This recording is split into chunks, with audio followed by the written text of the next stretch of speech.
Good morning, guys. Happy Friday. So this week we've talked about the road to recovery, the yo-yoing, the overall downward trend of someone who purely desires episodic care. I used the analogy of coasting downhill probably 2 or 3 times yesterday. It's fantastic. I actually used it in a new patient. We've talked about how chiropractic care saves people money in the long run, and either you either pay now or you pay a lot more later. But what we have really not talked a lot about is the future, right? The future is that upward trending green line on that chart.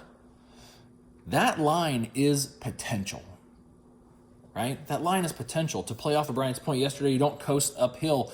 Energy must be expended to achieve that upward trend, right? And it's our job to create the vision of that potential for the patient. A vision for that person's future, for them to embrace, to hold on to be able to see themselves in the future in a better state than they are right now. That's what's called future pacing. All right. I know we've used this term before.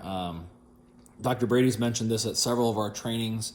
And it's, again, simply helping the patient understand or envision how much better their life could potentially be as a result of the continued consistency of their care, right?